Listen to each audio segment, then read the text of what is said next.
Hey, what's up everyone? Danny Lightning back with another CSR2 video. We're going to check out this season race pass. So we got some free cars, we got some paid cars in here.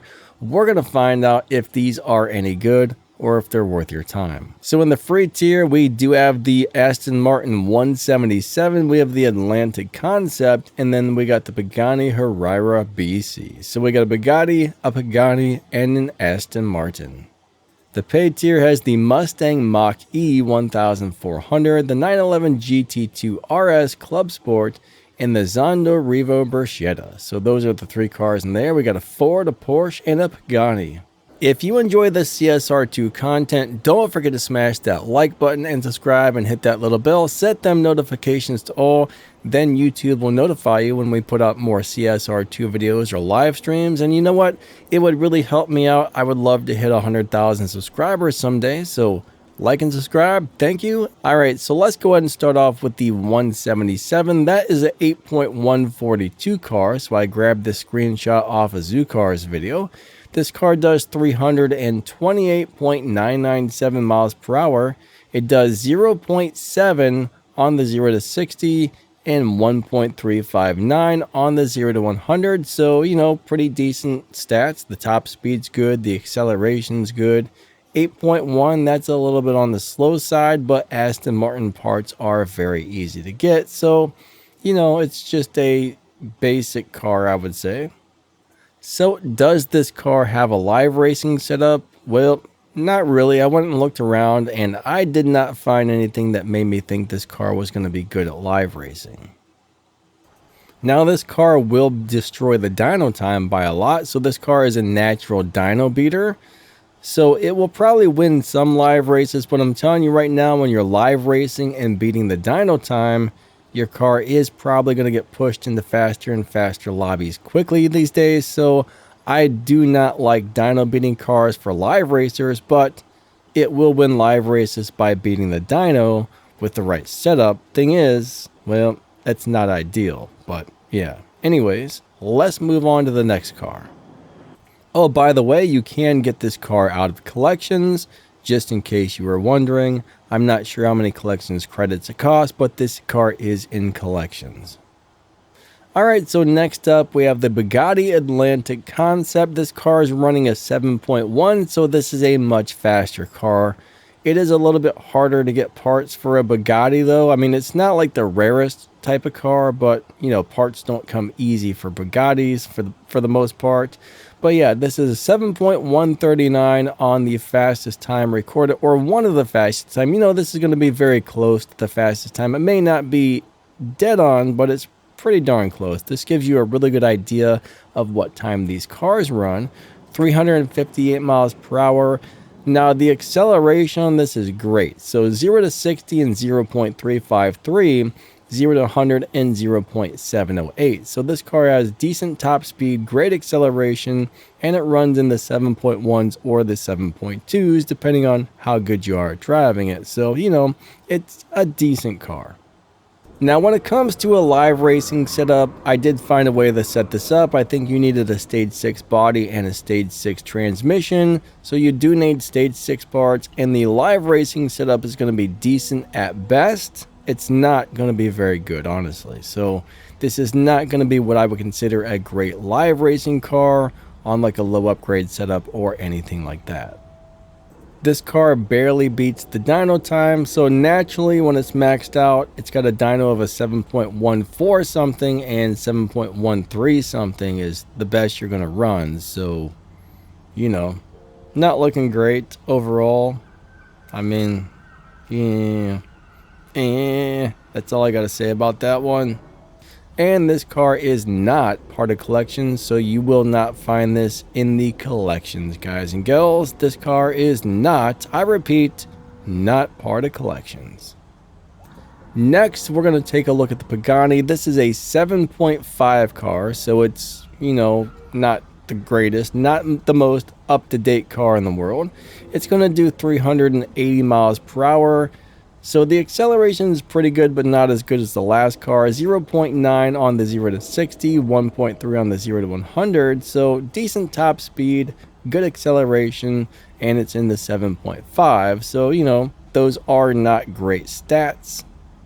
Now, I think this car dyno is around 7.6, so it's barely beating the dyno if you get a perfect run or a really good run, so that's not the best. Now, when it comes to live racing setup, yes, but it's not a great live racing setup, and I think it also needs the Stage 6 body and Stage 6 and transmission installed, so in my opinion, this is not going to be an ideal live racing car for any reason.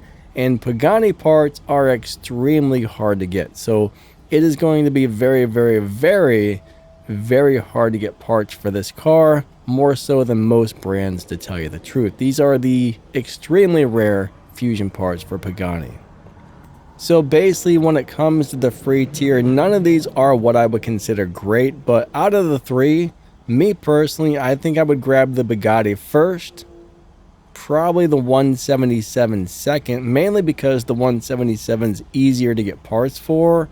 I don't know. I mean, none of these cars are really good, so I don't even know which one I would choose. Probably the Bugatti. I mean, I like the Bugatti a little bit.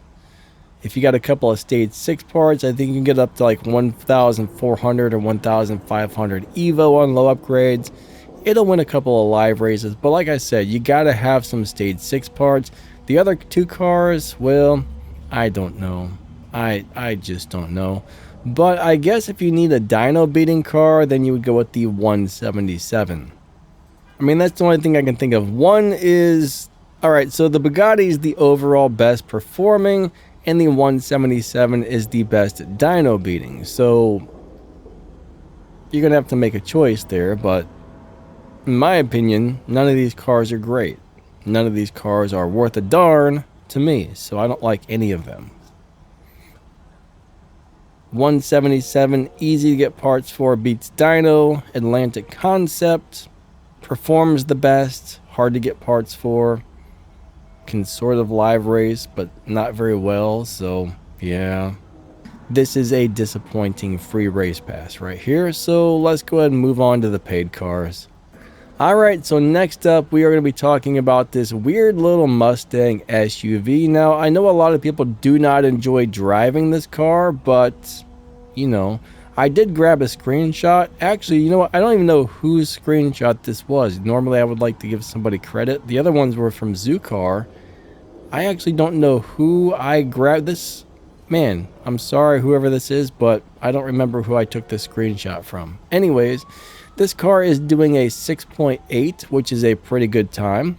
Now, it is Purple Stars. Remember, Purple Star cars have paid crates, but Ford parts, as far as the Fusions, are very easy to get. So you can get Fusion parts for this. The game gives those out like water, basically. 452 miles per hour, 0 to 60 in 0.955, and 0 to 100 in 1.3. So great acceleration, great top speed. It's a very fast car, but I do believe some people hate the way this car launches and or drives. I do have a video that goes over how to drive this car for sure. I think it's a really nice car. It's got a great live racing setup. It's just not the easiest car to drive. That's the one thing that's holding this car back is, well, you may love it, you may hate it when you take it down the finish line and be like, ugh, I didn't like the way that shifted and drove or launched or something, but it's a great car. I'm rambling on. I'm sorry. Enough rambling. This is a great car, great stats, great everything, just a little bit of a pain in the butt to drive. Maybe a lot of pain in the butt, but, you know, you'll get used to it. Alright, so next up we are going to be talking about the Club Sport. This is a 7.2 car. It does 424 miles per hour, 0 to 60 in 0.9, and 0 to 100 in 1.3 or 1.4. That's more like 1 point, I don't know, it's something. It's right there on the screen. You can read it yourself since my brain is broken and not working. Just darn you, Donna, you sabotaged my brain. Oh, by the way, you can get the Mustang in collections, but can you get the Club Sport out of collections? Yes, you can, but it looks like the Golden Star version of this car is in collections, but not the Purple Star, and this is the Purple Star version. So this particular model is not in collections, but its little brother with Golden Stars does seem to be in collections. So on low upgrades, this does have a live racing setup that I would consider to be decent.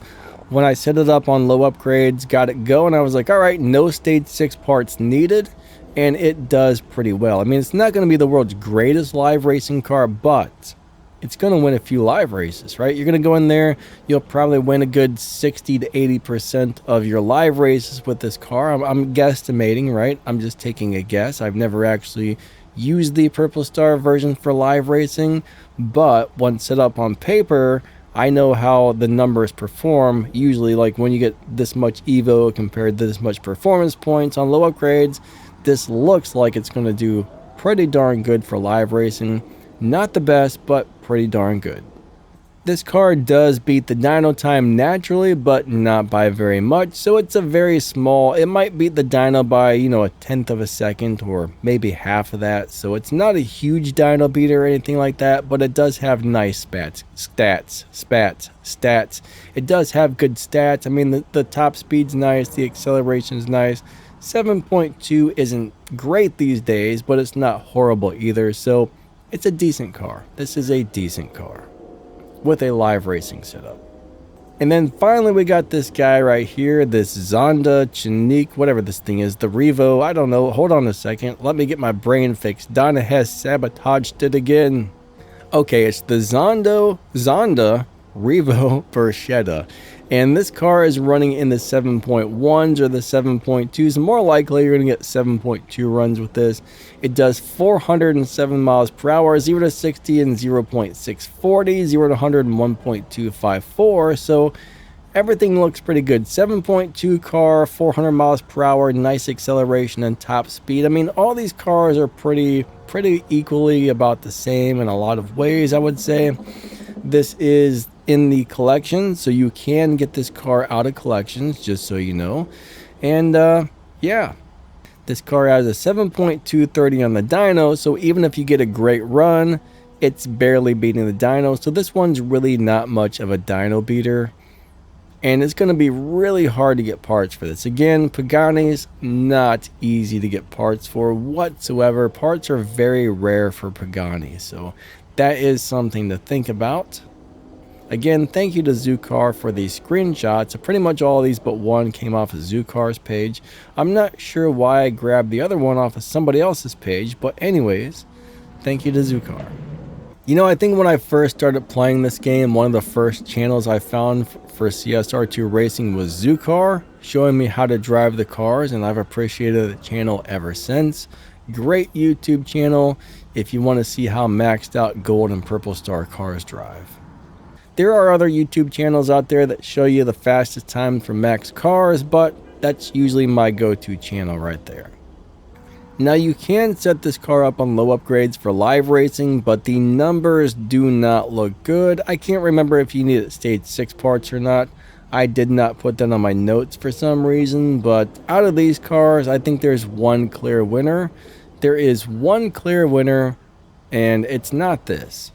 You know what, I just went up and looked up the maxed out shift pattern for this Mustang, and it's actually really straightforward. I'm not sure what it is some people aren't liking about driving this car, but hands down, the Mustang Mach-E 1400 is the very best car. Out of all these, this one destroys the other two. Like, the other two are like giant turd tacos, giant barf burgers. Hey, that's a new one. I just made that up. I'm sure someone's probably said that in their life, but I came up with that.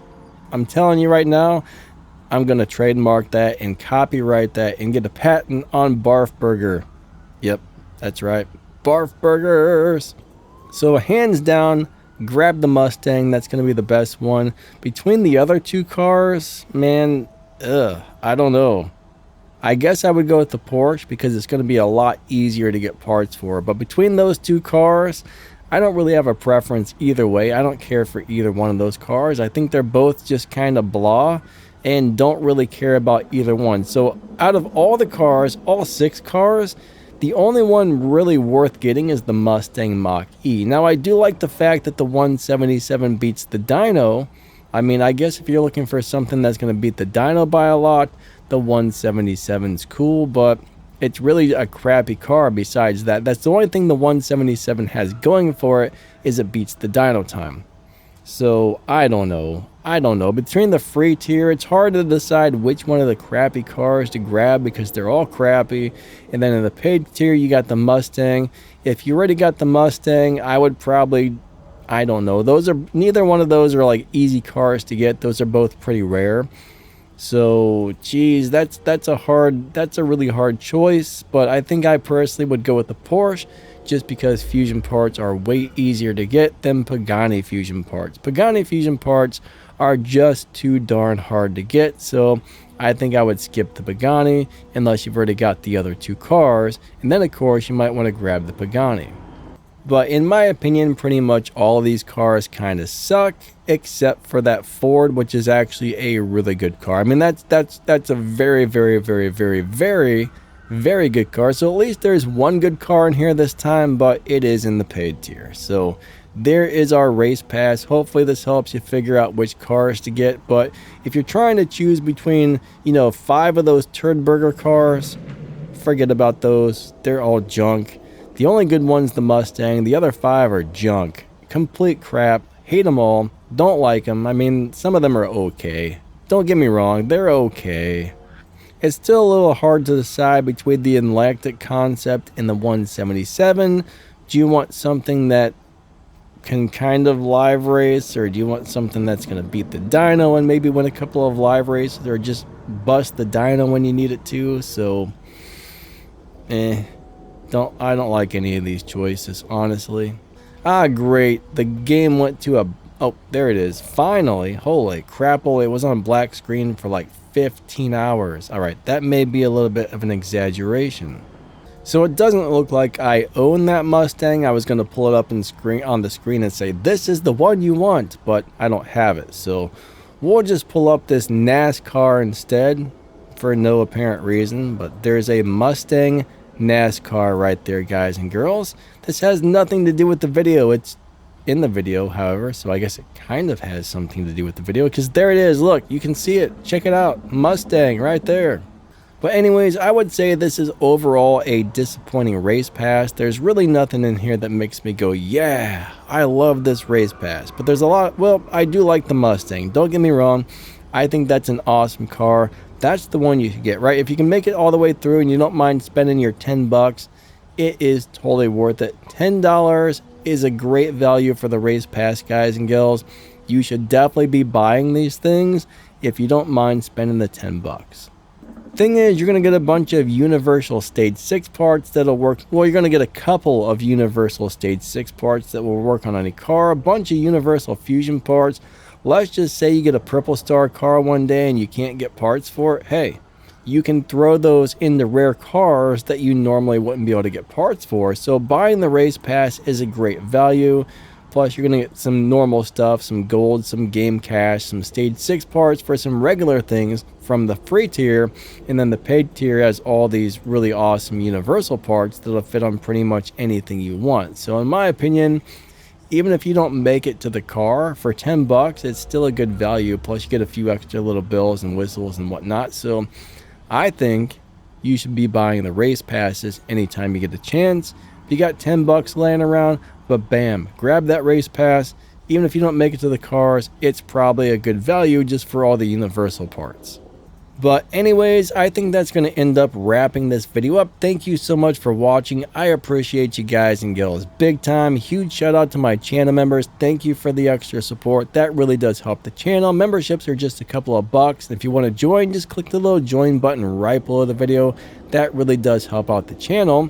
You'll find some other ways to help support the channel, like my affiliate links down there in the video's description in the pinned comment. There's also some links to some really awesome game news, like the world record sheet and the stage 6 effect sheets and all kinds of good stuff. So you might want to check out the description and the pinned comment for some of that stuff. You know, if you got time, maybe watch a couple more of my videos. There should be some videos popping up on the screen right here or in just a second. Just watching more of my videos really does help this channel big time. So if you got time, I would really appreciate it. Don't forget to like and subscribe and all that good stuff. All right, lightning out. Have a wonderful day. Again, thank you so much for watching.